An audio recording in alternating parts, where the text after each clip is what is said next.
Dance Arts of Columbia provides fitness fun for everyone from 3 years old to adults. Dance Arts is a good environment where the friendly staff makes you feel comfortable. Dance Arts feels that dance is an art form that you can experience firsthand by learning tap, jazz, modern, musical theater, lyrical, and ballet. Dance Arts urges you to enjoy a sense of accomplishment while getting fit and having fun. For class information, call 875-1569. Dance Arts of Columbia, serving Columbia since 1979.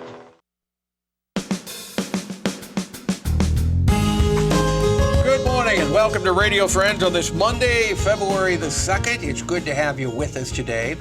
We have two healthcare professionals with us, a doctor and an RN, and we're going to talk about cold weather injuries and actually injuries that come about because of the cold weather. I want to introduce you to KASSIE Oliver, RN. Good to have you here, KASSIE. And Dr. Jeffrey LITT. Pleasure to have you. You're new to Central Missouri. You've been here about 5 months or so? Coming up on 6 months. From where? From Nashville, Tennessee, penultimately, but ultimately from Pennsylvania. Okay, Nashville, the home of the Grand Ole Opry. Yeah. Okay, and you're here today representing University of Missouri Healthcare, and we're talking about cold-related injuries. When you said that, you said, you might be surprised, but there aren't that many cold injuries, but injuries that are caused because of the cold, Exactly. Right? Yeah. Okay, explain what you mean.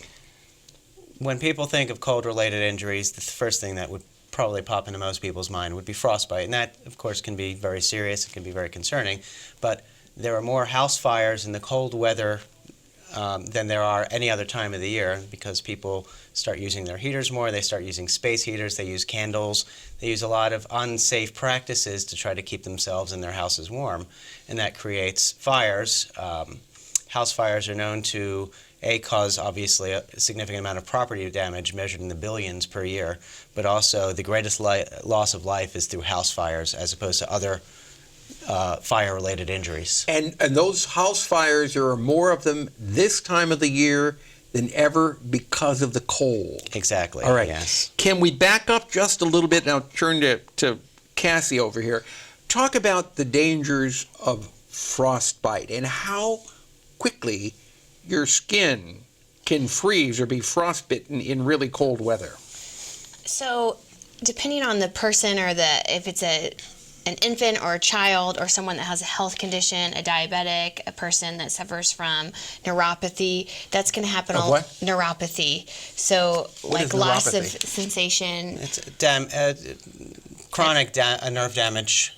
When you don't feel pain. If you don't necessarily feel pain or other elements and so on. I had a friend that way. She actually set her hand down on top of the burner on the stove and didn't realize that she had burned it because she had no feeling in her hand. That is a good type of injury. We have seen that. Yeah, it's not uncommon for diabetics who have neuropathy in their lower extremities to sustain significant third-degree burn injuries by being near a space heater or, having a hot water bottle or a heating pad on their legs for a long time and falling asleep, and that prolonged contact without feeling pain. Nobody likes pain, but pain helps keep us alive. Yes, helps pain keep us is from important. getting damaged. So going back to the frostbiting. So those type of people will be more susceptible to an injury. However, if you're outside for short periods of time when the temperature extremes are at the highest, or the coolest, I guess you could say, you would be more susceptible to an injury. Or if you're outside for an extended period of time and it's cool, you could be injured as well. So if you're talking about temperatures right around zero and then winds at 15 to 20 miles from the north, you've got a wind chill factor well below zero. You could be pretty fast. And there's other things that are put into play. If you have wet clothing on, if your car's broken down and it's snowing outside and all of a sudden you're wet because you've fallen in the snow, those things are going to affect whether or not it's important to use common sense on this too. If it's really cold outside, bundle up. If you don't have to go outside, consider yourself fortunate that you don't have to go outside. If there's a lot of snow on the ground and you're shoveling, pace yourself. Yeah, because it'd be real easy to have a heart attack there, right? Yeah. Especially in the cold. Why is it easier, doctor, to have a heart attack when it's so cold? The extra strain that's put on our body? I don't think in and of itself related to the cold per se, but I think winter tends to be a more sedentary time, particularly for a lot of older adults, and then the first big snowstorm where you have to really shovel, and snow can be quite heavy, particularly wet snow. And so after being sedentary for a little bit and then coming out and suddenly exercising fairly aggressively, not really noticing how hard you're exercising because it's cold out, you're not sweating the way you would be if you're doing other forms of physical activity. I think that is all comes into the matter and all is part of the package. Yeah. So there are many things that we have to consider. And then I know you wanted to talk again about the fires and the burning. Yeah. We see house fires in the winter, again, more often than other times. And a lot of it is due to unsafe activities in the house. What about the space heaters? Touch on the space heaters. Space heaters can, cause house fires just because you forget to turn them off when you leave the room. Something knocks them over. A lot of the older ones don't have an automatic tip-over.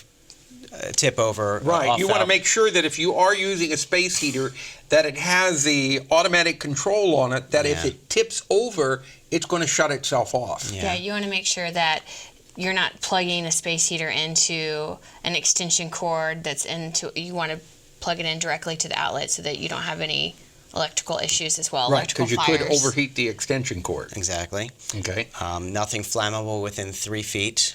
Yep. What about people who try to put a little extra heat in the house by turning on the gas burners on their stove or their oven? I haven't personally seen a lot of those fires, but I know from the data and the statistics that the United States government collates on fire injuries, the most common cause of fires in the house are from the kitchen, from unattended stoves, and that is. But can you also poison yourself with carbon monoxide by absolutely as well. Turning on the gas burners, trying to heat your house that way? Absolutely, yeah. Yeah. Carbon monoxide is insidious. It's colorless. It's odorless. You don't even realize that there's a problem until your mental status is a little bit altered and you're all of a sudden fatigued and so on. So I think don't try Cassie to knows a little bit more about the don't carbon try to monoxide. heat the house with the gas burners on the stove. Absolutely not. All right, That is a we're never. about out of time, but if people want more information on this, is there a phone number they can go to or a website to go to? Yeah, so you can call the injury prevention line at 573-884-6381. Okay, and that's a University of Missouri Healthcare. Yes. All right, Cassie, thank you so much for coming by, and Dr. Jeff Litt. Thank you. Appreciate it. Cassie, you were telling me your daughter was on our Pepper and Friends show about 6-7 years ago. She was. And do you want to say hi to her now? She's 11 years Oh, old. yeah. Hi, Callie. What is it? Callie. Callie. Oh, you did a wonderful job, Callie, when you were spinning that baton. That's right. Spinning the baton and dancing. I remember that. We're out of time for today. Thank you both so much for coming Thank down. you so much. Our program directed by Travis McMillan, Reynolds Journalism Institute. Audio is Pat Akers from KBIA. Our floor director is Lowell Thomas, and our assistant producer and guest coordinator, Uncle James Mauser. If you'd like to see this again, go to kbia.org, click on Talk Shows and Radio Friend. Bye-bye.